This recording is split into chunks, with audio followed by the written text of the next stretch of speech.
Everyone, आप लोग कैसे हैं? हमें उम्मीद है कि आप अच्छे होंगे और एग्ज़ाम की तैयारी करते रहेंगे। आज हम लेकर आए हैं क्वेश्चन क्लास 12th का बहुत ही इम्पोर्टेंट क्वेश्चन जो कि आपके बोर्ड एग्ज़ाम में बहुत ही इम्पोर्टेंट है और 100 में से 80 प्लस आ जाएंगे बिना पढ़े। तो चलो देखते हैं।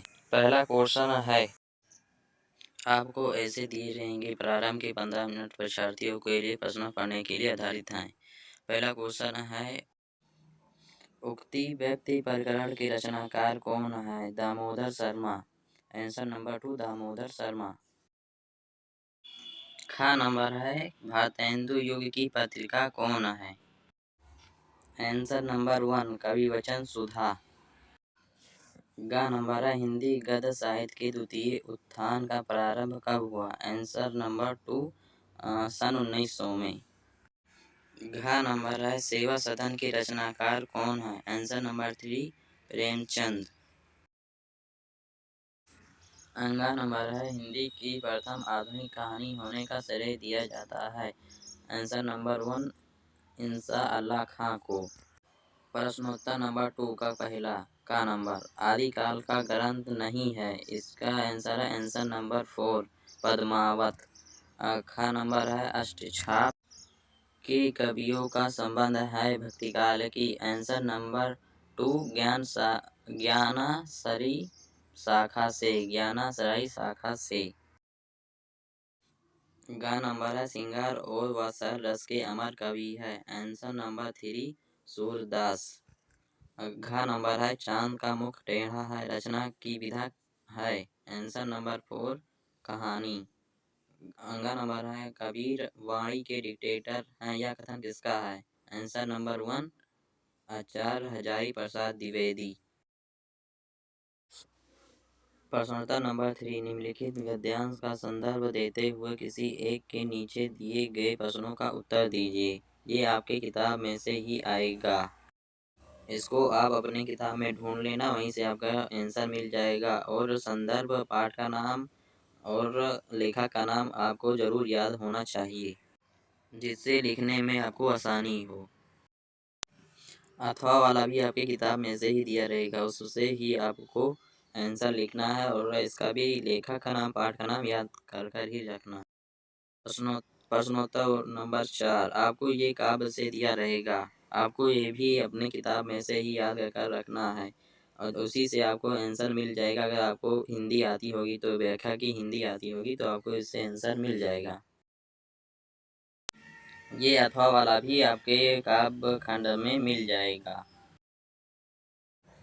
अब चलते हैं प्रश्नोत्तर नंबर 5 पे। का नंबर है, निम्नलिखित में से किसी एक लेखक का जीवन परिचय नहीं साहित्य परिचय रहेगा देते हुए उनकी रचनाओं का उल्लेख कीजिए।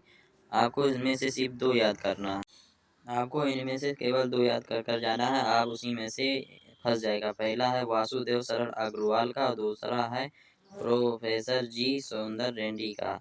ये दोनों में से आप दोनों याद कर लीजिए, एग्जाम में फंस जाएगा। और ये खा वाला काव्य में से ही किसी एक का जीवन परिचय देते हुए मतलब साहित्य परिचय देते हुए उनकी कृतियों का उल्लेख कीजिए। इसमें आपको पहला, दूसरा और चौथा वाला याद कर जाना है। जयशंकर प्रसाद का, रामधारी सिंह दिनकर का और अयोध्या सिंह उपाध्याय हरिओ जी का याद कर जाना है। ये तीनों में से याद कर लोगे तो किसी एक का भी आ जाएगा और फंस जाएगा, आप आसानी से 5 नंबर पा सकते हैं। प्रश्नोत्तर नंबर 6 कहानी तत्वों के आधार पर पंचलाइट अथवा बहादुर कहानी की समीक्षा मतलब सारांश करना है। इसका पंचलाइट और बहादुर का सारांश याद कर जाना है और हो सके तो बहादुर का चरित्रण भी याद कर लेना, इसमें से आपका फंस जाएगा और कुछ ना कुछ आ जाएगा। आज इसमें भी 5 नंबर पा सकते हैं। अथवा मतलब आपका मन करे कि कर्माशा की हार कहानी के प्रमुख पात्र का चरित्र कीजिए, इसको भी याद कर सकते हैं, नहीं कि ये कोनो जरूरी नहीं है, आपको सिर्फ उसी से ही काम चल जाएगा और अच्छा नंबर आ जाएगा। प्रश्नोत्तर नंबर 7 स्वपठित काव्यखंड के आधार पर निम्नलिखित प्रश्नों में से किसी एक प्रश्न का संक्षिप्त उत्तर दीजिए। आप इसमें से मुक्तियद काव्यखंड काव्य का नायक के गांधी जी का चरित्र लिख सकते हैं और अच्छा नंबर पा सकते हैं। खंड खा प्रश्नोत्तर नंबर 8 का नाम निम्नलिखित संस्कृत गद्यांश का संदर्भ सहित हिंदी में अनुवाद कीजिए। आप संस्कृत का सारा चैप्टर 5-6 चैप्टर है उसको रट डालिए, उसी में से आपका 7 दूनी 14 नंबर फंस जाएगा। इसमें क्या आपको 7 नंबर मिलेगा और पद्यांश में भी आपको 7 नंबर ही मिलेगा, जो आपको बहुत ही असाधारण पूर्वक मिल जाएगा और आपका नंबर इंक्रीज होने में मदद करेगा।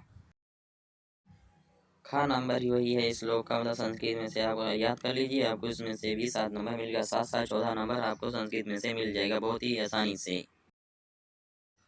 और हो सके तो संस्कृत में से आप क्वेश्चन आंसर भी तैयार कर लीजिए, उसमें से आपको 4 नंबर मिलेगा। नहीं कोई जरूरी नहीं है, कभी कभी पूछता है कभी कभी नहीं पूछता है।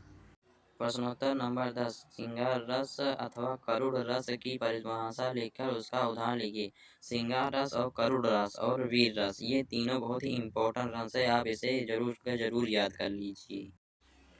श्लेष अलंकार अथवा दुष्टकांत अलंकार की परिभाषा उदाहरण सहित दीजिए, आप इसको भी याद करिए। और चौपाई छंद अथवा दोहा छंद की परिभाषा उदाहरण सहित दीजिए।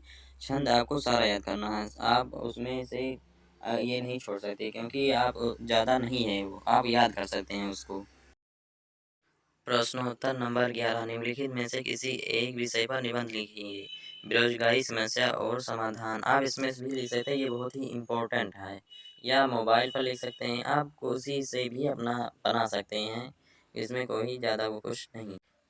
प्रश्नोत्तर नंबर 12 का नंबर 1 पावका का संधि विच्छेद कीजिए। आंसर नंबर आ नंबर है पाव प्लस आका। नंबर 2 है प्रेजते का संधि विच्छेद कीजिए, इसका आंसर नंबर बा नंबर है प्रे प्लस आजते। पुस्तकालय में संधि है, इसका आंसर नंबर बा है, क्योंकि स्व संधि है, इसको दीर्घ संधि भी कहा जाता है। निम्नलिखित में से किसी एक का विग्रह करके समास का नाम लिखिए, आप इसको भी कर सकते हैं और इसको पूरा याद कर लिए समास का नाम कर लीजिए क्योंकि ये बहुत ही इम्पोर्टेंट है। निम्नलिखित में से किसी एक शब्द का प्रत्यय लिखिए, आप प्रत्यय भी याद कर लीजिए क्योंकि ये बहुत ही आसान है।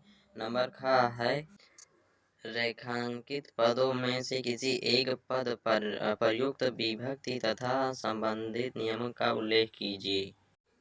आप पत्र सह मतलब इसको पत्र याद के लिए 3 पत्र है, याद कर लीजिए, आपको 5 या 10 नंबर इसमें से मिल जाएगा। यही बहुत इम्पोर्टेंट क्वेश्चन हैं, आपके बोर्ड एग्जाम में फंस जाएंगे। धन्यवाद। आपको हमारी वीडियो पसंद आई, लाइक कीजिए, शेयर कीजिए और अपने दोस्तों में भी शेयर कीजिए, जो कि उनको भी पता चले।